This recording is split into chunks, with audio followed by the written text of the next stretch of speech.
பிப்ரவரி 1 ஞாயிற்றுக்கிழமை. தனி ஜெபம். அவர் அதிகாலையில் இருட்டோடே எழுந்து புறப்பட்டு வனாந்தரமான ஓர் இடத்திற்கு போய் அங்கே ஜெபம் பண்ணினார். மார்க் 1:35. உங்களுக்கு தனி ஜெபம் தேவை.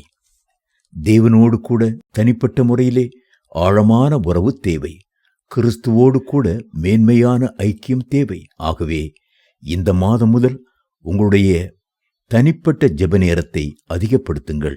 இயேசு கிறிஸ்துவுக்கே தனி ஜெபம் தேவையாக இருந்தது. தனிமையாய் பிதாவோடு உறவாட விரும்பிய அவர் ஜனங்களை விட்டு, சமுதாயத்தை விட்டு, தான் நேசித்த சீஷர்களையும் விட்டு புறப்பட்டு வனாந்தரமான இடத்திற்கு போய் அதிகாலையிலே ஜெபம் பண்ணினார். வேதம் சொல்கிறது, திரளான ஜனங்கள் அவருடைய உபதேசத்தை கேட்பதற்கும் அவராலே தங்கள் பிணிகள் நீங்கி சௌக்கியமடைவதற்கும் கூடி வந்தார்கள். அவரோ வனாந்தரத்தில் தனித்து போய் ஜெபம் பண்ணி கொண்டிருந்தார். லூக்கா 5:15-16. அந்நாட்களிலே அவர் ஜெபம் பண்ணும்படி ஒரு மலையின் மேல் ஏறி இரா முழுவதும் தேவனை நோக்கி ஜெபம் பண்ணி கொண்டிருந்தார். மார்க் 6:46. இயேசு ஜனங்களை அனுப்பிவிடுகையில் தம்முடைய சீஷர்கள் படவில் ஏறி தமக்கு முன்னே அக்கறைக்கு போகும்படி அவர்களை துரிதப்படுத்தினார். அவர் ஜனங்களை அனுப்பிவிட்ட பின்பு தனித்து ஜெபம் பண்ண ஒரு மலையின் மேல் ஏறி சாயங்காலமான போது அங்கே தனிமையாயிருந்தார். மத்தேயு 14:22-23. இயேசு கிறிஸ்துனுடைய தனிப்பட்ட ஜெபத்தை குறித்து வேதத்தில் பல இடங்களில் நாம் வாசிக்கலாம். தனி ஜெபம் நமக்கு மிகவும் அவசியம்.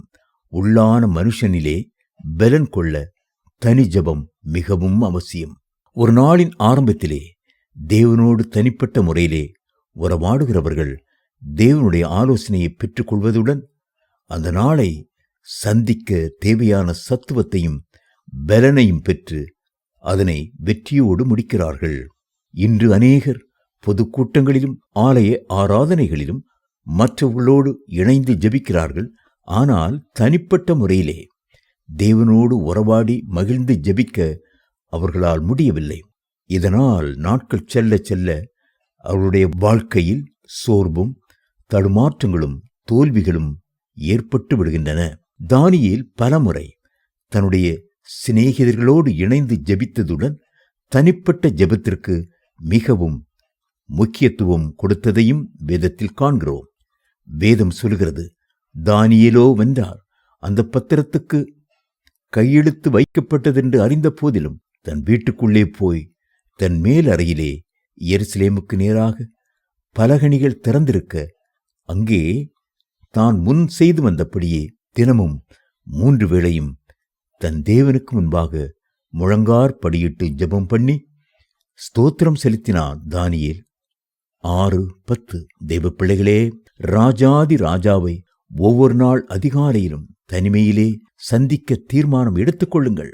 விடியற் காலத்தில் நீ ஆயத்தமாகி சீனாய் மலையில் ஏறி அங்கே மலையின் உச்சியில் காலமே என் சமூகத்தில் வந்து நில். யாத்ராகமம் 34:2.